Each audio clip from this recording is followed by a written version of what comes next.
الحنان المنان الذي خلق الإنسان وعلمه البيان والصلاة والسلام على رسوله سيد الإنس والجان وعلى آله وأصحابه ذوي الخير والإحسان أما بعد فأعوذ بالله من الشيطان الرجيم بسم الله الرحمن الرحيم هو الذي أرسل رسوله بالهدى ودين الحق ليظهره على الدين كله ولو كره المشركون صدق الله مولانا العظيم وبلغنا رسوله النبي الأمين المتين المختار الكريم ونحن على ذلك لمن الشاهدين والشاكرين والحمد لله رب العالمين۔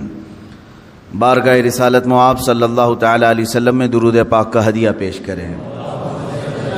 اللہم صل علی سیدنا و مولانا محمد معدن الجود والکرم وآلہ واصحابہ الکرام ابنہ الکریم وبارک وسلم صلاۃ دائمۃ سرمدا ابدا۔ اللہ عز و جل قرآن عظیم میں یوں ارشاد فرماتا ہے، وہی ہے رب جس نے رسول کو بھیجا ہے دین حق کے ساتھ۔ هو الذی ارسل رسولہ بالہدی ودین الحق، ہدایت اور دین حق کے ساتھ بھیجا ہے۔ وہ اللہ ہے، اور اپنے رسول کو کس لیے بھیجا ہے؟ لِيُظْهِرَهُ عَلَى الدِّينِ كُلِّهِ، رب تعالیٰ فرماتا ہے تاکہ یہ رسول کا لایا ہوا دین دنیا میں سب سے زیادہ غالب آ جائے، ہر دین پر یہ غالب آ جائے۔ وَلَوْ كَرِهَ الْمُشْرِكُونَ، اگرچہ مشرک اس کو ناپسند کریں۔ مطلب یہ ہے رسول مختار صلی اللہ تعالی علیہ وسلم جو دین متین لے کر دنیا میں تشریف لائے، یعنی دین اسلام، قرآن کا چیلنج ہے کہ یہ پوری دنیا میں غالب آ کر رہے گا، غالب آ کر رہے گا، اور قرآن کی کوئی بات جھوٹ ہو نہیں سکتی۔ اسلام غالب آئے گا پوری کائنات پر۔ سب سے بہتر، سب سے برتر جو دین کہلائے گا دنیا میں وہ اسلام ہوگا، کیونکہ یہی دین حق ہے جس کے متعلق قرآن پاک نے ارشاد فرمایا۔ اب یہ کب غالب آئے گا، کیسے غالب آئے گا؟ رسول پاک صلی اللہ تعالی علیہ وسلم تشریف لائے تھے تو صرف مکہ والوں میں یہ دین کا پرچار کرنا مقصد نہیں تھا، بلکہ یہ دین عالمی ہے، آفاقی مذہب ہے، ہر کونے کونے تک پہنچانا یہ مقصد رہا ہے۔ اسی لیے رسول پاک صلی اللہ تعالی علیہ وسلم نے مدینہ طیبہ ہجرت فرمانے کے بعد کچھ خاص صحابہ کو سفیر بنایا اور خط لکھے بادشاہوں کے نام، کسریٰ کے نام پر، شاہ مقوقس کے نام پر، روم کے بادشاہ کے نام پر یہ خطوط لکھے گئے، اور صحابہ لے کر پہنچے بھی، اور ان کے درباروں میں بادشاہوں کو ڈائریکٹ انہوں نے اسلام کی دعوت دی۔ کون؟ صحابہ اکرام نے، اور کہا اسلم تسلم، اسلام لاؤ امن پا جاؤ گے۔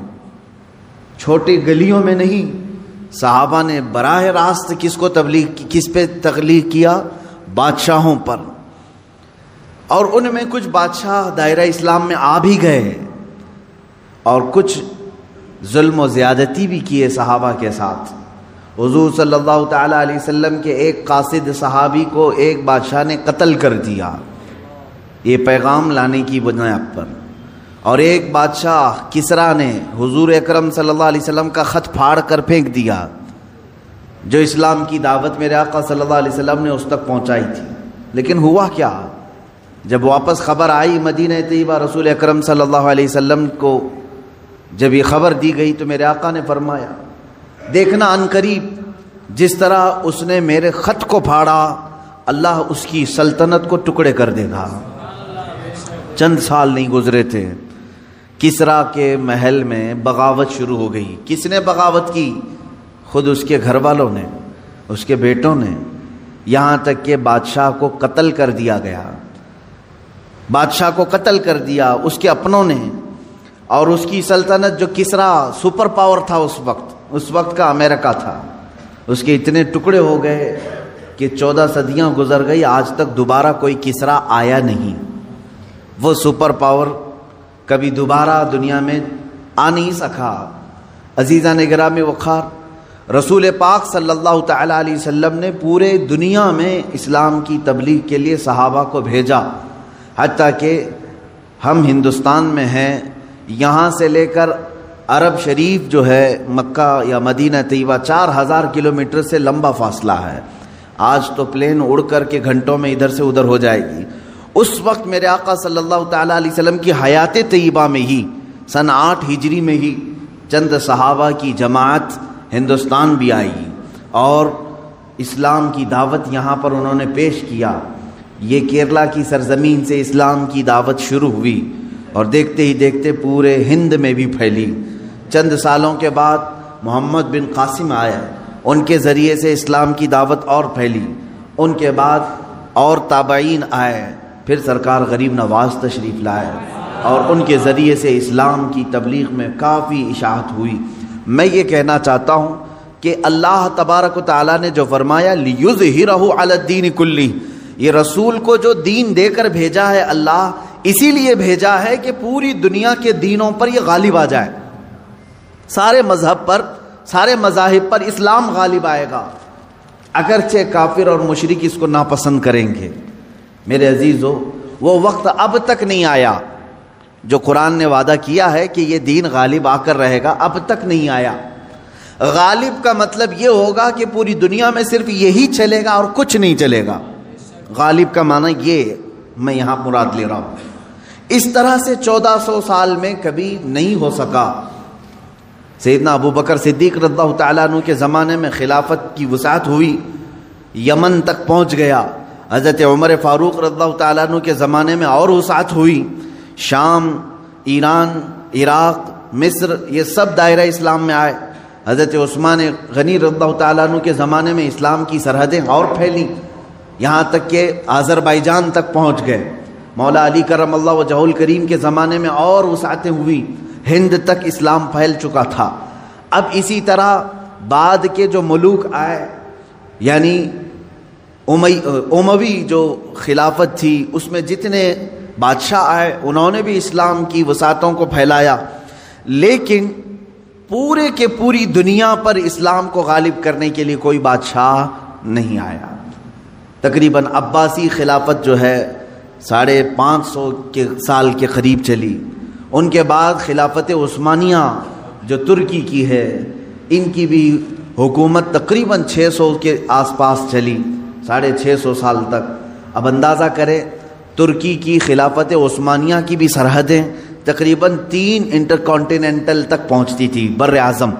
افریقہ بھی اس میں شامل تھا، ایشیا کے بہت سارے ممالک شامل تھے، یورپ کے بھی کئی ممالک اس میں شامل تھے ترکی کی خلافت عثمانیہ کے انڈر میں۔ پھر بھی غالب جس کو کہتے ہیں وہ نہیں تھا، بہت سارے ممالک اسلام میں نہیں تھے۔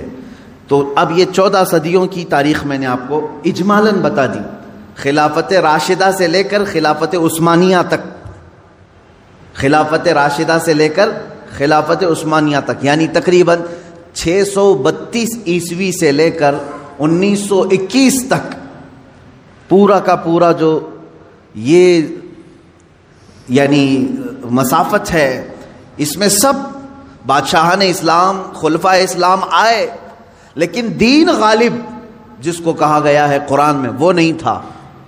ہاں چند ملکوں میں ہے، آج بھی 57 کنٹریز میں اسلام ہے تقریباً۔ اسلام تو پوری دنیا میں ہے، لیکن 57 کنٹریز ایسی ہیں جو اپنے آپ کو اسلامی ملک کہتی ہیں، جہاں کے بادشاہ، جہاں کا نظام اکثر بیشتر اسلام سے ملتا جلتا ہے۔ اسلامی کنٹریز کے نام پر 57 ملک آج بھی ہیں، لیکن پھر بھی جو اللہ نے فرمایا پوری دنیا میں غالب آئے گا وہ نہیں ہوا۔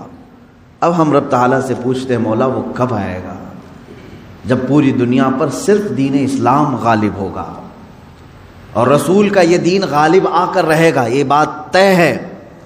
جب اللہ نے فرمایا تو ہونا ہے۔ اس سے پہلے جو حالات آئیں گے وہ بھی میں بتاؤں گا آج کی اس گفتگو میں۔ رسول پاک صلی اللہ تعالیٰ علیہ وسلم سے ہی پوچھ لیتے ہیں کہ آقا آپ کا لایا ہوا یہ دین پوری دنیا کے چپے چپے میں کب پھیلے گا؟ کب ہر انسان دائرہ اسلام میں رہے گا؟ اللہ کے نبی صلی اللہ تعالیٰ علیہ وسلم ارشاد فرماتے ہیں قیامت کے قریب میری اولاد میں ایک میرا بیٹا پیدا ہوگا جس کا نام محمد ہوگا، حضور صلی اللہ علیہ وسلم کے نام پر ہوگا، اور دنیا اسے لقب سے یاد کرے گی مہدی کے نام سے۔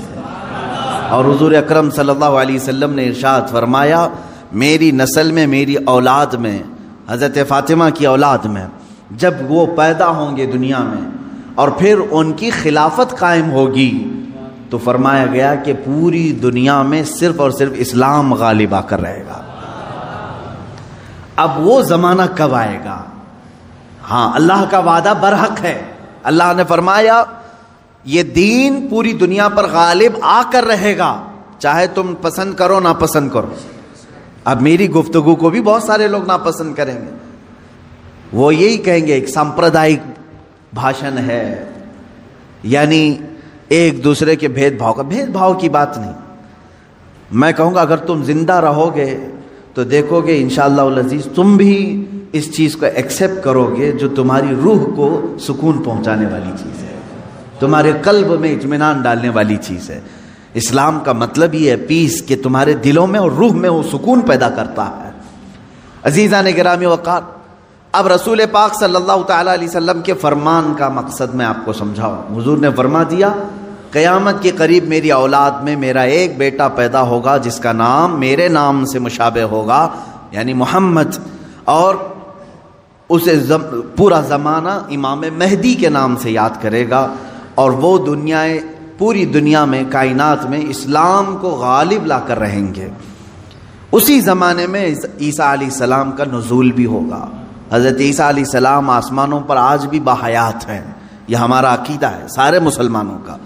امام مہدی کے زمانے میں عیسیٰ علیہ السلام اتریں گے۔ یہ کون سا علاقہ ہوگا اس کے متعلق حدیثیں ہیں۔ حضرت امام مہدی کا جو ظہور ہے یہ کب پیدا ہوں گے یہ نہیں معلوم، ظاہر ہوں گے، یہ پیدا ہو چکے ہوں گے، آج بھی ہو سکتا ہے، ممکن ہے، پاسبل ہے۔ جب ان کی عمر پاک 30-40 سال کے آس پاس ہوگی اور یہ مکہ مکرمہ میں خانہ کعبہ کے طواف کے دوران ایک لشکر آئے گا جو خانہ کعبہ کو ڈھانے کی کوشش کرے گا، حملہ کرے گا، اور حضرت امام مہدی دعا کریں گے۔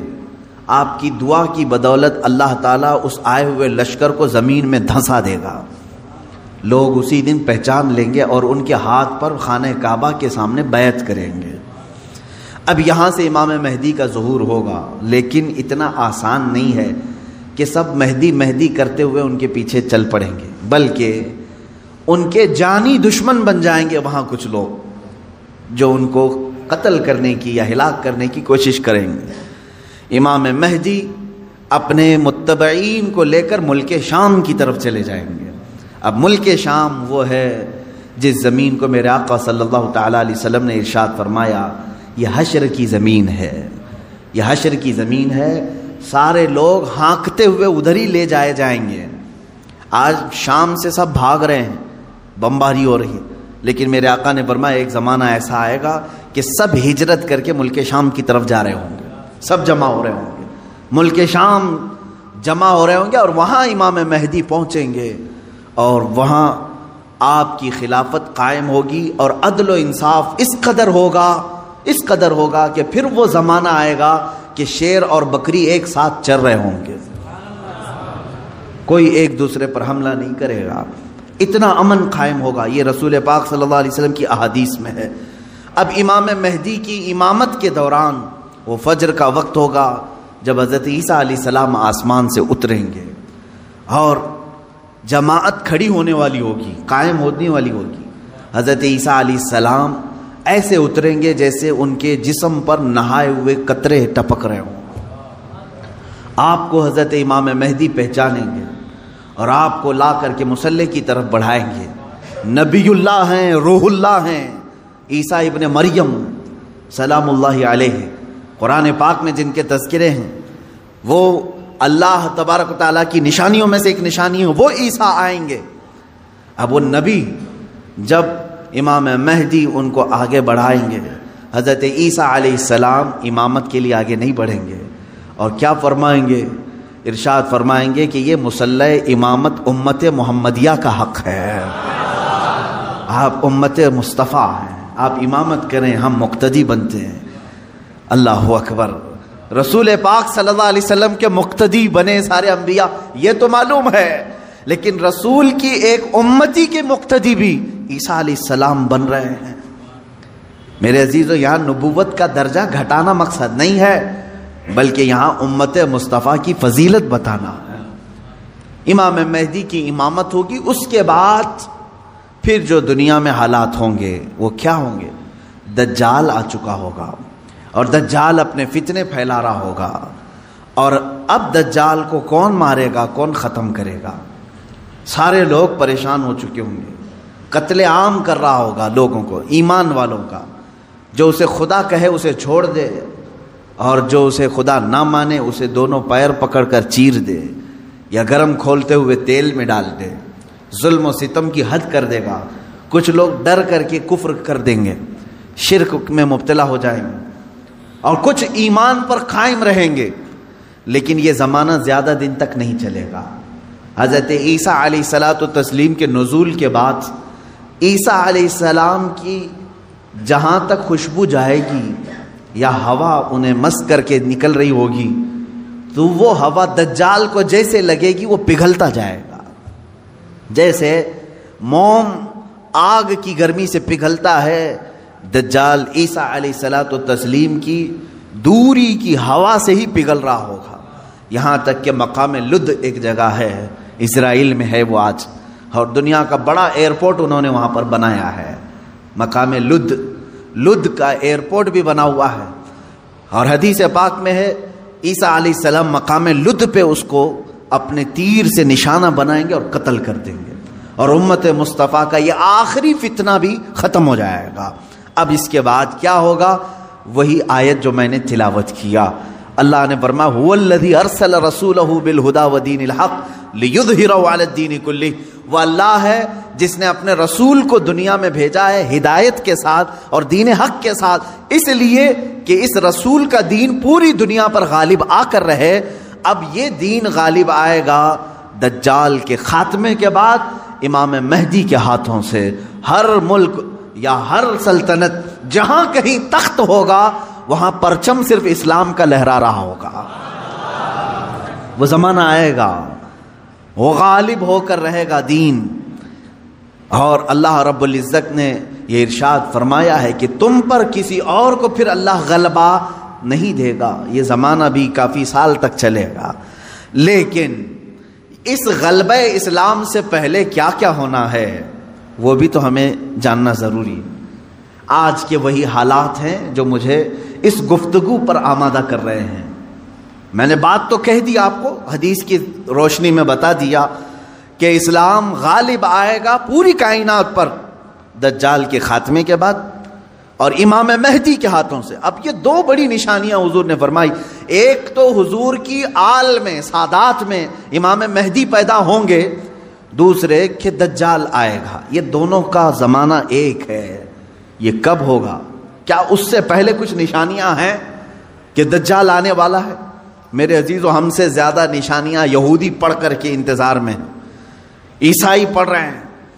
ایک بات یاد رکھیں، دجال کے دشمنوں میں ہم ہیں اور عیسائی ہیں۔ وہ دجال کو اپنا دشمن سمجھتے ہیں عیسائی، وہ اینٹی کرسٹ ہے، عیسائیوں کا بھی وہ دشمن ہے، لیکن یہودی اس کو اپنا مسیحا سمجھتے ہیں۔ وہ کہتے ہیں ہمیں نجات دلانے والا، ہمیں پوری دنیا میں غالب کرنے والا۔ جیسے آج ہم حدیث پاک پڑھ کر کے کہہ رہے ہیں امام مہدی آئیں گے اور پوری دنیا میں اسلام غالب ہوگا، یہودی یہ کہتے ہیں لوسیفر آئے گا یا دجال آئے گا، جس کو وہ مسیحا کہہ رہے ہیں، اور وہ ان کو نجات دلائے گا سارے ظلموں سے اور پوری دنیا میں ان کی حکومت قائم کرنے میں ان کی مدد کرے گا۔ اور اس لیے دجال کے آنے سے پہلے جو جو نشانیاں ہونی ہیں یہ یہودی خود کر کے دکھا رہے ہیں۔ کیا ہے؟ بڑی مقدس کتابوں میں یہ باتیں لکھی گئی ہیں۔ دیکھنا دجال کے آنے سے پہلے دنیا میں ایک بڑی علامت یہ ظاہر ہوگی کہ دنیا حق کو باطل بنا کر پیش کرے گی اور باطل کو حق بنا کر پیش کرے گی. یہ ہے آج سچ کو جھوٹ میں تبدیل کر کے دکھا دیا جائے، شعبدہ بازی، اور اچھے خاصے لوگ بھی، پڑھے لکھے لوگ بھی اس کو جھوٹ سمجھنے لگ جائیں، یعنی سچ کو جھوٹ بنانا اور جھوٹ بات کو سچ سمجھانا. یہ اس کام میں اگر سب سے زیادہ مہارت کسی کو ہے تو یہ دجالی میڈیا کو ہے. میڈیا آج دجال کے آنے کے راستے ہموار کر رہی ہے، اور خود عالمی میڈیا کی بات کر رہا ہوں میں، پوری دنیا کی میڈیا اس میں ملوث ہے. ذہنوں کو ڈائیورٹ کر دینا، اصل مدے سے بھٹکا دینا، یہ کام کون کر رہا ہے آج؟ سب سے زیادہ میڈیا کر رہی ہے. میرے عزیزو، سچ بات کو جھوٹ بنا کر پیش کرنا یہ دجال کے آنے سے پہلے ہوگا، اور کثرت سے ہوگا، کثرت سے ہوگا. یوں سمجھ لیں ایک پرہیزگار متقی شخص کو لا کر کھڑا کر دیا جائے گا اور اسے 100 لوگ بولیں گے یہ چور ہے، چور ہے، چور ہے، اور دنیا سمجھنے لگے گی کہ ہاں شاید چور ہے. دنیا سمجھنے لگ جائے گی. یعنی تقریباً 90% لوگ ان کی باتوں پر یقین کرنے لگ جائیں گے کہ شاید یہ چور ہے، شاید یہ چور ہے. اور اسی طرح کسی ظالم منحوس چور کو لا کر کے وہ کھڑا کریں گے اور کہیں گے یہ پرہیزگار ہے، یہ پرہیزگار ہے، یہ پرہیزگار ہے، اور دنیا اس کو پرہیزگار سمجھنے لگ جائے گی. کیا یہ دونوں چیزیں آج کرنے کے لیے پوری social media, internet, news channel نہیں ملوث ہیں اس میں؟ چوروں کو حکومت پر بٹھا کر کے ان کی فضیلت بیان کرنا ہندوستان سے زیادہ ہمیں کہاں نظر آئے گا؟ سب سے زیادہ ہمیں یہاں نظر آتا ہے. جو پورے کے پورے ملک کو گبن کر کے بیٹھے، اسے مسیحات اور اسے لوگوں کا ایسا بے کسوں کا کس جس کو کہا جائے ایسا بنا کر پیش کرنا، یہ میڈیا کا رول ہے. عزیزان گرامی وقار، پورے ذہنوں کو ڈائیورٹ کیا جائے گا اور تقریباً یہ جادو کی طرح اثر کر جائے گا لوگوں پر. مثال کے طور پر ایک جادوگر کسی محلے میں آتا ہے، شعبدہ بازی دکھاتا ہے. پہلے تو ہوتا تھا سڑکوں پر ہی کھڑے ہو جاتے تھے، سانپ کا کھیل دکھانے والے، یا کسی بچے کو لیٹا کر چادر اوڑھا کر اس کی گردن الگ کر کے دکھانے والے، یہ شعبدہ بازی ہوتی تھی. لیکن ایک بات یاد رکھیں، لوگ گھیرا ڈال کر دیکھتے تو ہیں، اس میں 90% لوگ صحیح سمجھ لیتے تھے، جبکہ وہ آنکھوں کا دھوکہ ہے. بہت ساری چیزیں اتنے شارپ طریقے سے وہ جادوگر کر کے دکھاتا ہے کہ تمہاری آنکھوں کو دھوکہ ہوتا ہے. لیکن میرے عزیزوں، اسی مجمع میں 5 یا 10% ایسے لوگ بھی ہوتے ہیں جو اس کے ان کاموں پر یقین نہیں کرتے. ہے ہر زمانے میں جہاں پر بھی جو جادو دکھا رہا ہے اس کے مجمع میں پورے 100% لوگ یقین کرنے والے نہیں ہوتے. چند لوگوں کے دلوں میں شک ہوتا ہے کچھ تو اس نے گڑبڑ کیا ہے. اب یہ وہ لوگ ہوتے ہیں جن کی عقل سلیم ہوتی ہے اور دل پاک ہوتا ہے، ان کے اوپر جلدی جادو اثر نہیں کرتا. اسی طرح میرے عزیزو، آج کے زمانے میں یہ جو دجالی نظام قائم ہے اس کا اثر بھی بھولے بھالے لوگوں میں تقریباً ہو جاتا ہے، لیکن سلیم فطرت والے جو عقل سلیم رکھتے ہیں ان پر ان کا جادو اثر نہیں کرے گا.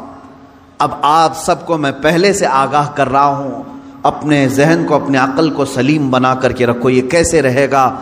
اللہ کی باتوں پر یقین رکھو، اور اس کے علاوہ جو بھی کہے گا، اللہ اس کے رسول کے علاوہ جو بھی کہے گا وہ سچ بھی ہو سکتا ہے، جھوٹ بھی ہو سکتا ہے، مگر میرے مولا کے قول میں جھوٹ کی طرف شائبہ بھی نہیں، سچ ہی ہوگا.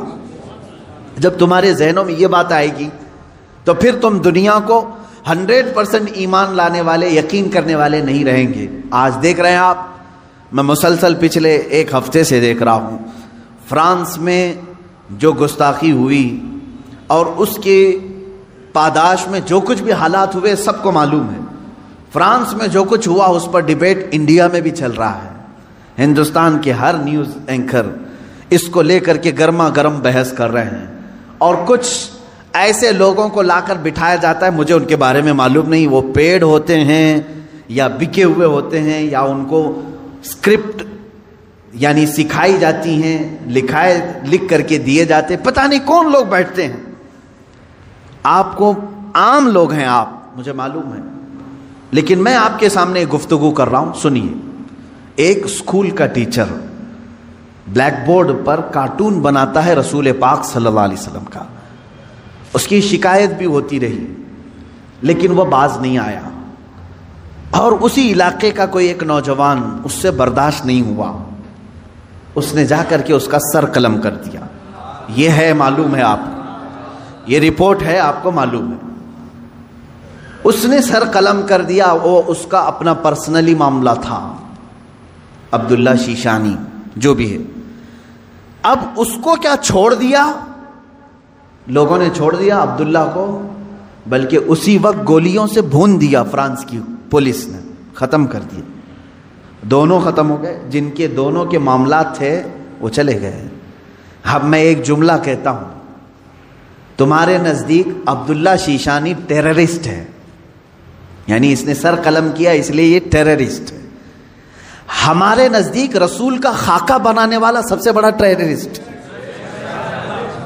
ظاہر سی بات ہے، اب فیصلہ یہی ہوگا. تمہارے نظر میں جو ٹیررسٹ تھا اس نے اس کو قتل کیا جو ہمارے نظر میں ٹیررسٹ تھا. بہرحال یہ معاملہ ہو گیا یا ختم ہو گئی بات. لیکن میرے عزیزو، اس واقعے کے بعد فرانس کی حکومت کو کسی ایک کی طرفداری کر کے گورنمنٹ بلڈنگوں پر حضور پاک صلی اللہ علیہ وسلم کے خاکے لگانے کا کیا مقصد تھا؟ حکومت کسی ایک ویکتی کے، ایک پرسنل شخص کی حمایت کرتے ہوئے اور گورنمنٹ کی بلڈنگ پر بڑی سائز میں حضور پاک صلی اللہ علیہ وسلم کی تصویر لگا رہی، یعنی کارٹون بنا کر کے. کارٹون در حقیقت یہ گالی کی صورت ہے. آدمی صاف گالی نہیں دے سکتا تو اس کی صورت بگاڑ کر کے کہیں لکھ دے. حضور پاک صلی اللہ علیہ وسلم کو انہوں نے کیا. اب پوری دنیا بھر کے مسلمانوں میں جو غصہ ہے میرے عزیزو، یہ قتل جو ہو چکا تھا وہ 8 دن پہلے ہو گیا، 10 دن پہلے ہو گیا، معاملہ ختم ہو گیا. اس قتل پر کسی نے احتجاج نہیں کیا، کہیں ہے کسی پروٹیسٹ نہیں ہوا. پوری دنیا بھر کے مسلمان جو راستوں پر آئے یا پروٹیسٹ کیے، کس کے متعلق؟ فرانس کی حکومت نے جو یہ غلطی کی ہے، اپنی عمارتوں پر، گورنمنٹ کی بلڈنگوں پر جو رسول پاک کے خاکے لگائے، اس کے خلاف پوری دنیا بھر کے مسلمانوں کو غصہ ہے اور سب آئے. یہ بات صاف صاف میں بتا رہا ہوں آپ کو، سنیے. آپ کا میرا غصہ بھی کس پر ہے؟ دیکھیں، ٹیچر کا معاملہ ختم ہو گیا، اس نے کیا تھا، سامنے والے نے مار دیا، وہ معاملہ ختم ہو گیا، وہاں ختم ہو گئی چیز. اور جس نے قتل کیا اس کو بھی تم لوگوں نے نہیں چھوڑا، وہ بھی اس کو بھی گولیوں سے مار دیا، معاملہ ختم. لیکن ایک گورنمنٹ کا بلڈنگ پر اس طرح سے تصویریں لگانا، یہ در حقیقت پوری دنیا کے مسلمانوں کو جھنجھوڑنا تھا، پوری دنیا کے مسلمانوں کے دلوں پر ضرب لگانا تھا. اب ہم پروٹیسٹ کیے، آپ پروٹیسٹ کیے، ہم نے کہا، لیکن ہندوستان میں آنے کے بعد اب دجالی نظام کی جو میڈیا ہوتی ہے یہ کیا کرتی ہے؟ پورے بحث کو ڈائیورٹ کرتی ہے، پورے مدے کو ڈائیورٹ کرتی ہے. یہ سارے جتنے پروٹیسٹ ہو رہے ہیں، نیوز والے اسے کیا دکھا رہے ہیں جانتے ہیں آپ؟ نیوز والے یہ دکھا رہے ہیں کہ دیکھو، ایک ٹیررسٹ کی حمایت میں اتنے مسلمان ہندوستان کی سڑکوں پر آ گئے. یعنی عبداللہ شیشانی نے جو قتل کیا ٹیچر کا، اس کی حمایت میں یہ سارے لوگ کھڑے ہیں اور پورا ڈیبیٹ اسی پر چل رہا ہے. کیا آپ لوگ ہندوستان میں رہ کر کے ایک قتل کی حمایت کرتے ہیں؟ ایک قتل کی حمایت کرتے ہیں؟ ہم نے کہاں یہ قتل کے متعلق پروٹیسٹ کیا ہے؟ بتاؤ ذرا صحیح. اس عبداللہ نامی لڑکے کا کسی ایک کے ہاتھ میں بینر آیا پوری دنیا میں کہیں پر کہ اس کے قتل کی حمایت میں پروٹیسٹ ہو رہا ہے؟ میرے عزیزو، پورے مدے کو ڈائیورٹ کرنا یہ میڈیا کا کام ہے، جبکہ انہیں معلوم ہے کہ پوری دنیا کے مسلمان جو پروٹیسٹ کر رہے ہیں وہ قتل کے متعلق نہیں، بلکہ وہ فرانس کی گورنمنٹ کی حرکتوں پر پروٹیسٹ کر رہے ہیں. اب اس کی ایک مثال میں آپ کو بتا دوں.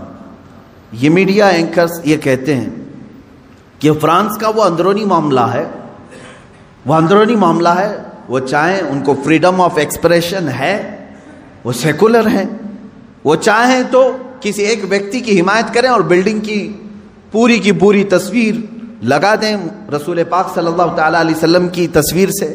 میرے عزیزو، اگر یہ فرانس کا اندرونی معاملہ ہے تو انڈیا میں ڈیبیٹ کیوں ہو رہا ہے؟ آپ کے نیوز روم میں یہ بحث کیوں ہو رہی ہے؟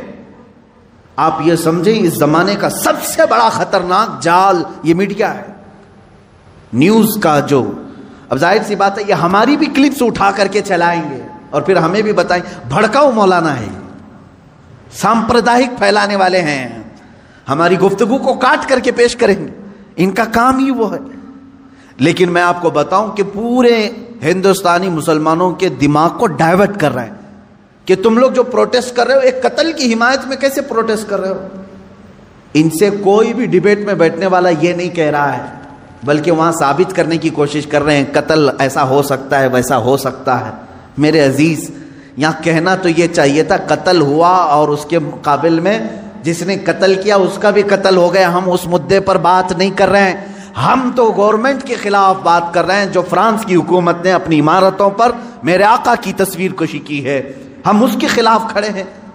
اب مجھے ایک بات بتائیں، کیا کسی ایک شخص کے کچھ ایسا قتل کرنے کی بنیاد پر پوری دنیا بھر کے 180 کروڑ مسلمانوں کے نبی کی توہین کرنا جائز ہو سکتا ہے؟ جائز ہو سکتا ہے؟ مجھے یہ بتاؤ کہ اگر کسی ایک ہندو نے ٹیرر اٹیک کیا کسی پر تو کیا کروڑوں ہندوؤں کے بھگوان کی تصویر لگا کر کے اس کی مذمت کی جا سکتی ہے؟ ہم اس کے قائل نہیں. ایک ہندو نے اگر ٹیرر اٹیک کیا کسی پر تو کروڑوں ہندوؤں کے رام کرشن کی تصویر کشی کرنا اس کی اجازت نہیں دیتے ہم. سارے مذہب کے جو دیوی دیوتا ہیں ہم ان کو کرٹیسائز کہاں کر رہے ہیں؟ عزیزان گرامی وقار، یہ اسلام ہے جو انصاف سکھاتا ہے. اگر کسی ایک کے ساتھ کچھ معاملہ ہوا ہے تو اس کے پورے گھر کو لے کر کے نہ گرفتار کرو، اس کے پورے دین پر انگلی نہ اٹھاؤ. آج یہی دنیا میں ہو رہا ہے اور پوری دنیا میں. مجھے تو یہ سمجھ میں نہیں آتا ان پر کیس کیوں نہیں ہوتا، یہ میڈیا اینکرز پر. یہ سیدھے یہ جملہ بار بار کہتے ہیں اسلامک آتنکواد نے حملہ کیا، اسلامک آتنکواد نے حملہ کیا. جانتے ہیں آپ کبھی ان لوگوں نے نیوزی لینڈ میں ہونے والے اس حملے کو عیسائی آتنکوادی کہا تھا جو ایک ظالم وحشی نے بندوق سے 60-70 مسلمانوں کو جو نماز میں تھے قتل کر دیا، شوٹ کر دیا؟ کیا آپ کو نہیں معلوم اس وقت یہ میڈیا والوں نے کیا عیسائی آتنکواد کہا تھا، کرسچن ٹیررزم کہا تھا؟ کیا ہندوؤں میں سے کوئی ایسے اٹیک نہیں کیا آج تک؟ میرے عزیزو، یہاں ہندوستان میں تو تاریخ بھری پڑی ہوئی ہے. عبداللہ شیشانی جو تھا اس کو برداشت نہیں ہوا، اس نے سامنے والے پر حملہ کر دیا. کس لیے؟ اس لیے کہ اس کے نبی کی توہین تم سامنے کر رہے تھے. نبی تو بہت دور کی بات ہے میرے سے. یہاں حالات انسان کے ایسے ہیں، ہمارے ماں باپ پر بھی اگر کوئی گالی گلوچ کرتا ہے تو ہم خاموش کہاں بیٹھتے ہیں؟ کوئی خاموش بیٹھتا ہے؟ اٹھاتا ہے، مارتا ہے. تو انسان کی یہ فطرت ہے. لیکن اس سے بڑی آتنکوادی میں یہاں تمہیں بتاؤں جو موب لنچنگ کی شکل میں چل رہی ہے، اس کو کوئی آتنکوادی نہیں کہتا. ایک تبریز کو پکڑ کر کے سارے یہ سنگھی جو اصل بھنگی ہیں سب مارتے ہیں اور قتل کر ڈالتے ہیں. ان کو کوئی میڈیا کا نیوز اینکر ٹیرر اٹیک نہیں کہتا. مر گیا بیچارہ، بیوہ ہے اس کی. آج کس بنیاد پر مارا تھا اس کو؟ کس بنیاد پر؟ کیا اس تبریز نے کبھی ہندوؤں کے دیوی دیوتاؤں کی تصویر کشی کی تھی یا کسی دین کی مذمت کی تھی؟ نہیں، فقط چند لوگوں نے مل کر کے اس کو مسلمان سمجھ کر کے قتل کر دیا، مار ڈالا. پہلو خان اس سے پہلے کے یہ قتل ہیں، اور آپ کو اس سے پہلے کی بھی واقعات معلوم ہے. 5-6 سال میں کیا چل رہا ہے. کسی کے گھر میں گھسے یہ آتنکوادی، اس کے گھر میں گائے کا گوشت ہے، اس کی وجہ سے اسے قتل کر دیا. یہ کیسے تمہاری فریڈم ایکسپریشن ہے؟ یہاں تو تمہیں کھانے کی آزادی نہیں ہے، فرانس کی حمایت میں بولنے کے لیے بیٹھے ہوئے ہیں. ان کے پاس منہ کیسے ہے؟ یہ میڈیا جو آج کہہ رہی ہے کیا فرانس کو اتنی آزادی نہیں ہے کہ وہ کسی کی تصویر نکالے؟ میں کہتا ہوں تم پہلے اپنی آزادی کو دیکھ لو، پہلے اپنی آزادی کو دیکھ لو. آج سے تقریباً 15 سال پہلے ایک بوڑھے شخص کو ہندوستان سے نکال باہر کیا تھا تم نے بھی، ایم.ایف. حسین کو. معلوم ہوگا اس نے کچھ دیوی دیوتاؤں کی تصویر نکالی تھی، وہ بھی 90 کی دہائی میں، 92 میں یا 93 میں. اس کو 10-12 سال کے بعد اٹھا کر کے جلا وطن کر دیا، وہ قطر میں جا کر کے ختم ہوا. یہاں تم برداشت نہیں کر پاتے اور فرانس کے متعلق ڈیبیٹ کرنے بیٹھے ہوئے ہیں کہ مسلمان کیوں نہیں برداشت کر رہے ہیں، کیوں اتنے بھاؤک ہو جاتے ہیں. ان کے نبی کے بارے میں اگر کوئی کہتا ہے تو اتنی زیادہ بھاؤک نہیں ہونی چاہیے. میرے عزیز تمہیں معلوم نہیں تم اپنے دیوی دیوتاؤں سے کیسی محبت کرتے ہو، یہ ہمیں معلوم نہیں، لیکن ہم اپنے نبی سے اپنی جان سے زیادہ محبت کرتے ہیں. تم قتل کر لو، تم ٹکڑے کر لو، ہمارے بہت سارے ٹکڑے ہو چکے ہیں، آج ہم ان کے متعلق کھڑے بھی نہیں ہو پا رہے ہیں. شام جل گیا ہے، یمن برباد ہو گیا ہے، عراق تباہ ہو گیا ہے. کون ہے دنیا میں جو پروٹیسٹ کرتے ہوئے آگے آ رہا ہے؟ کون ہے؟ اس لیے کہ ہم اپنے ٹکڑے تو برداشت کرتے ہیں، نبی کی شان میں ادنا توہین برداشت نہیں کر سکتے. یہ ہماری جان سے زیادہ کا معاملہ ہے. آپ یہ سمجھتے ہیں فریڈم آف ایکسپریشن ہونا چاہیے، یعنی آزادی اظہار رائے اس کو کہتے ہیں، اپنی رائے کے اظہار کرنے کی آزادی. دے کر کے دکھاؤ، یہاں ہم پر کیس کر دیں گے آپ نے ایسی ایسی باتیں کیوں کی. میں آپ سے پوچھتا ہوں کیا مجھے فریڈم آف ایکسپریشن نہیں ہے؟ فریڈم آف سپیچ نہیں ہے؟ ہمیں گفتگو کرنے کی ہمارے پاس یہاں پر کسی کو آزادی نہیں. کتنے تو رپورٹروں کو ان لوگوں نے جیل میں بھیج دیا ہے حق بات بتانے کی وجہ سے. ابھی کل یا پرسوں ایک کتے کو گرفتار کیا ہے تو پورے کی پورے لوگ راستوں پر کھڑے ہو گئے. نہیں، یہ فریڈم آف ایکسپریشن کے خلاف ہے، اس لیے کہ ہمارا پالا ہوا تھا. تم نے کیسے پکڑ لیا؟ ہمارا پالا ہوا تھا. اصل میں بات یہ ہے کہ ایک اسٹیٹ کی میونسپلٹی نے یا پولیس نے یہ سمجھا کہ آوارہ کتا ہے اور گرفتار کر لیا.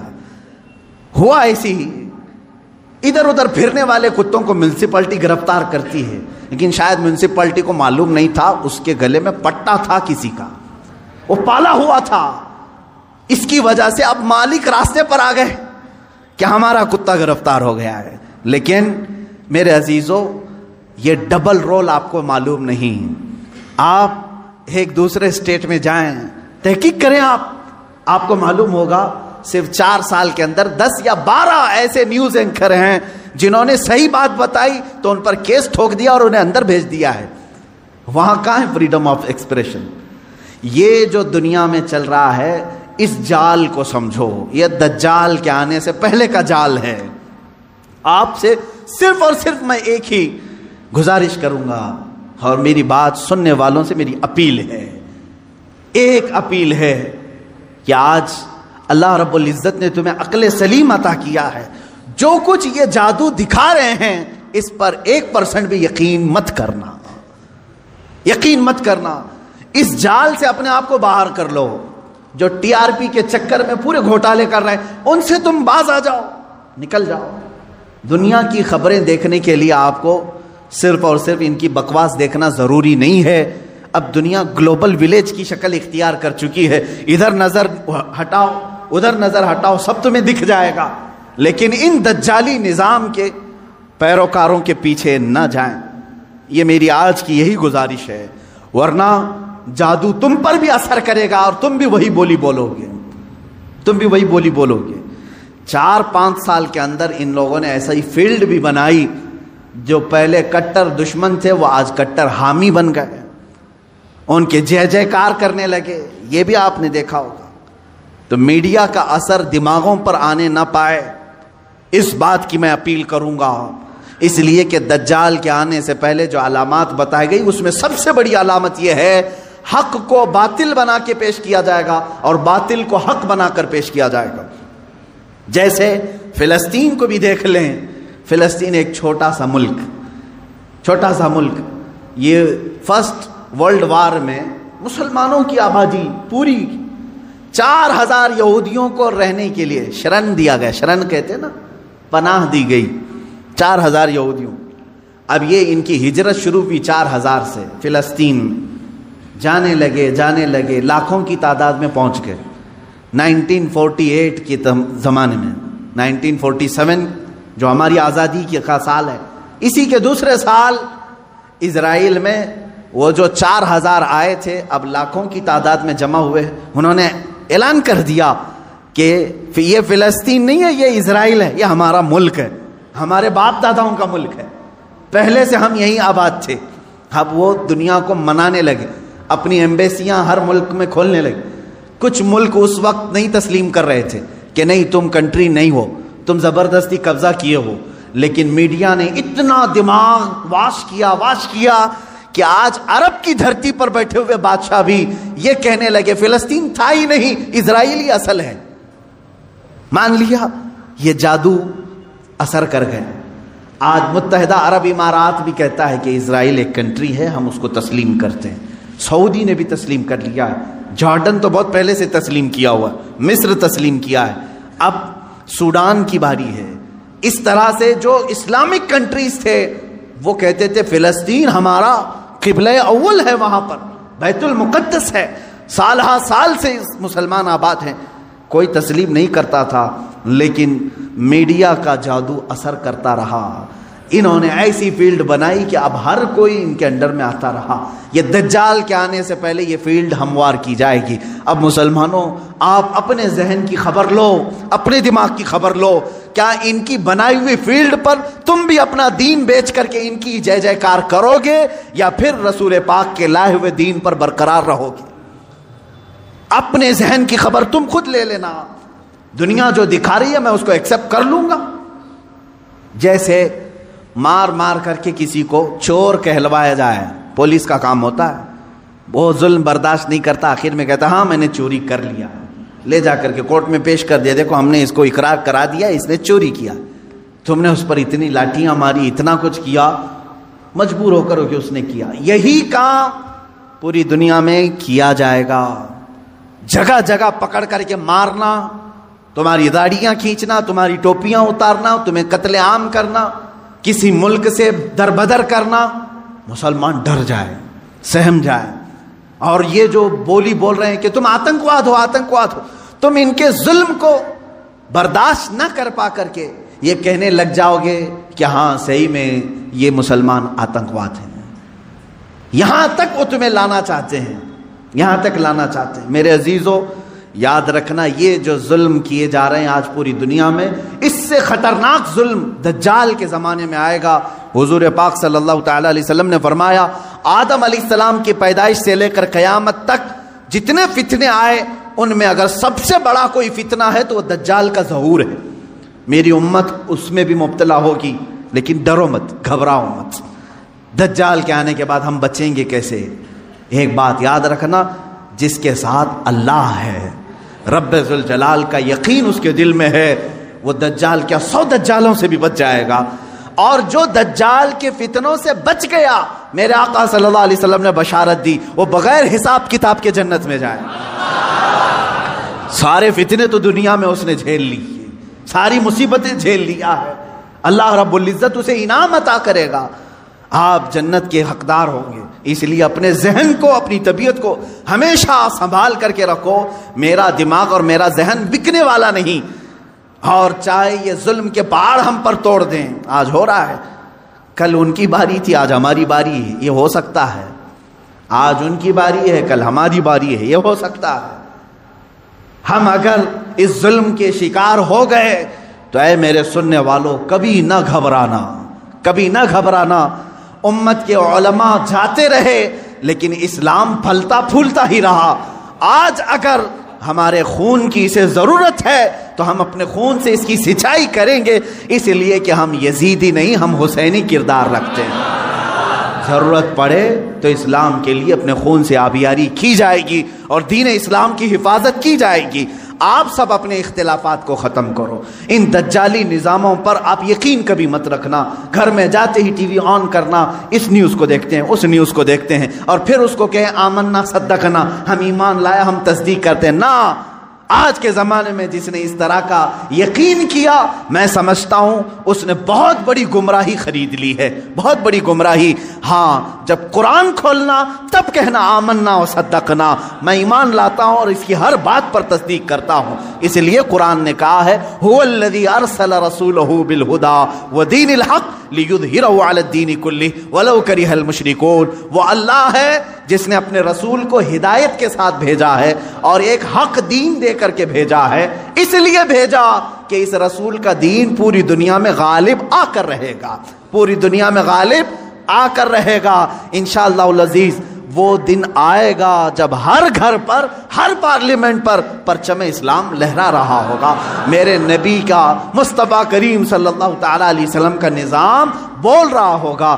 اللہ رب العزت سے ہم یہ دعا کرتے ہیں کہ مولا اگر ہماری قسمت میں وہ دن لکھے ہوں تو ضرور ہمیں ان دنوں تک زندہ رکھ اور ہماری عمر کو اتنی طویل کر کہ ہم کائنات عالم میں پرچم اسلام کو لہراتے ہوئے دیکھ سکیں, ہمارے دلوں کو سکون ہو سکے. اے قدیر و جبار خدا, اگر ہم غریبوں کے حصے میں کوئی چیز تو لکھنا رکھا ہے تو بس تیری ذات سے یہ امید رکھتے ہیں, تیرے فضل سے یہ یقین رکھتے ہیں کہ ہمیں امام مہدی کی فوج میں شامل فرما دے, ان کی خلافت میں ہم سب کو شامل فرما دے. وآخر دعوانا ان الحمد للہ رب العالمین.